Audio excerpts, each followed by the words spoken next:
म त चप्पल खोलिदिनु पर्यो चिप्लो भयो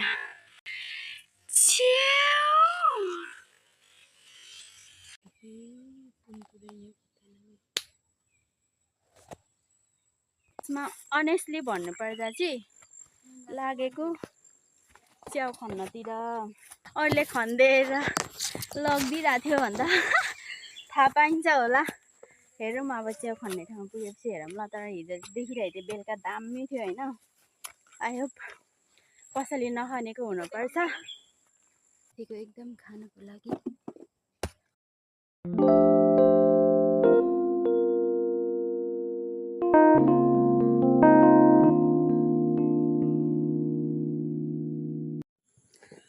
हेलो गुड मर्निङ।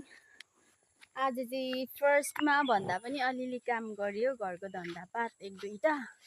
अनि त्यसपछि हामी चाहिँ डालो बोकेर लागेको होइन। कहाँ लागेको भन्ने कुरा हजुरहरूले एकछिनमा देख्नुहुनेछ। आज चाहिँ हामी बिहान बिहानै लाग्दिएको जङ्गलमा जाने काम बिर्सेर चाहिँ अनि हामी चाहिँ डालो र त्यो बोकेर चाहिँ खास। अब हेरौँ त च्याउ पुगेपछि कति रहेछ भन्ने कुरा थाहा पाइन्छ माथि पुगेपछि। तर कसैले नखानेको हुनुपर्छ, खानु मिल्दैन होला, खाना मिल्दैन होला। कुरो त्यसो हो। अब च्याउ खाने ठाउँमा भेटौँ। पानी पनि पर्न थाल्यो बिहान बिहानै।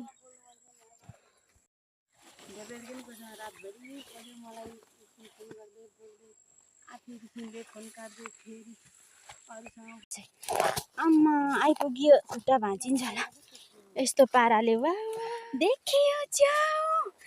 हिजो बेलुका हेरेर राखेको होइन, अलि सानो सानो थियो क्या। आज त अलिक ठुलो भएछ। यतिको ठिक्कको एकदम ठिक्कको होला होइन। ओ my goodness, what is this? देउलीमा पलाउने च्याउ भेटियो। 2 चाक खाना त खाइयो हिजो अस्ति। तर पनि यहाँ पनि भेटेको। अब भेटेको चिज कहाँ छोड्ने हो र। समयको सिजनको खानेकुरा होइन। कुरो यसो छ है, कुरो यसो छ।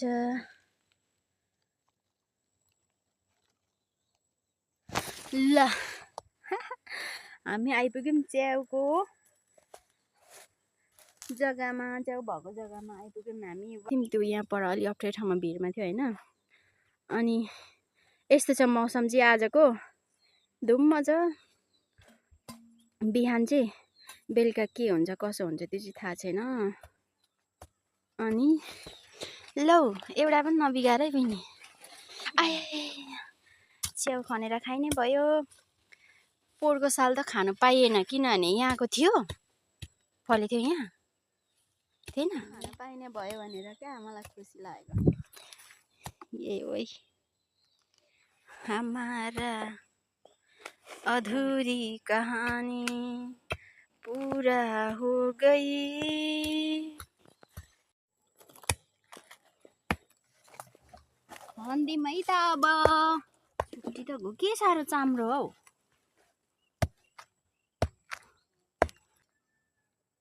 राम्रो होला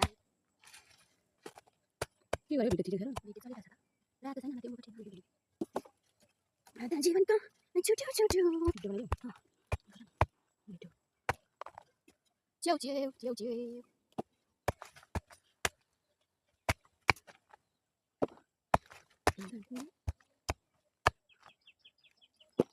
वाउ हेर न कति मिठो गर्ने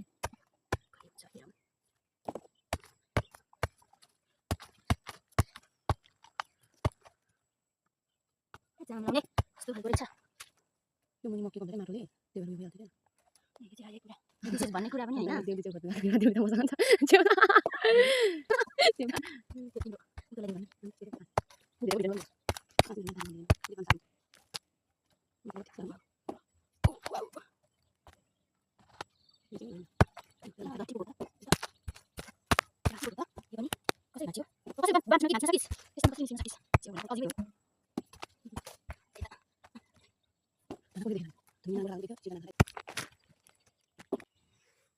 यति यति चोखो यति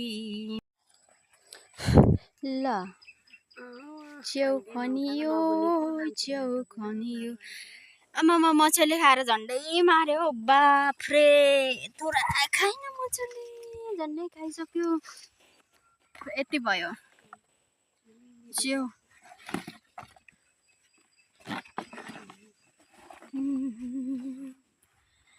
च्याउ यति भयो खासै धेरै त भएन भन्दा पनि जेउस फर्स्ट हो कि लास्ट हो होइन फर्स्ट त भन्न मिल्दैन एक दुईचोटि खाएकै अस्ति पनि थोथोरै अनि त्यसपछि आज चाहिँ यति भयो जेउस अस्ति चाहिँ एक छाक खानु पाइयो भने आज एक दिन एकचोटि खनेकोमा चाहिँ 3 छाक खान मिल्छ ल कुरो त्यसो छ यहाँको देउली यस्तो भयो अब आमा पलाउँछ कि अझै पनि भन्ने चाहिँ छ देख्नु रनजी रहेछ अलिअलि तर मान्छेले छोएपछि पलाउँदैन अरे भन्ने सुनेको थिएँ मैले पलाउँछ कि पलाउँदैन थाहा छैन अब पलायो भने खानु पाइन्छ अर्को साल होइन क्या अहिले ऊ त्यो भित्र भएकोहरू अब त एकचोटि पो पलाउँछ एउटा देउलीले सदाचोटि फेदामा एकचोटि टुप्पीमा एकचोटि पलायो भने खानु पाइन्छ पलाएन भने यो साल खानु पाइँदैन अब नेक्स्ट इयर चाहिँ अब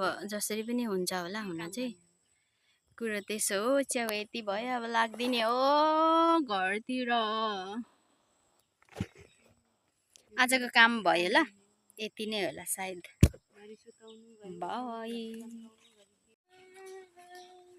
च्याउ खनिहाले झन्डै एक डालो भइहाल्यो भनेर गफ त नलगाउँ होला होइन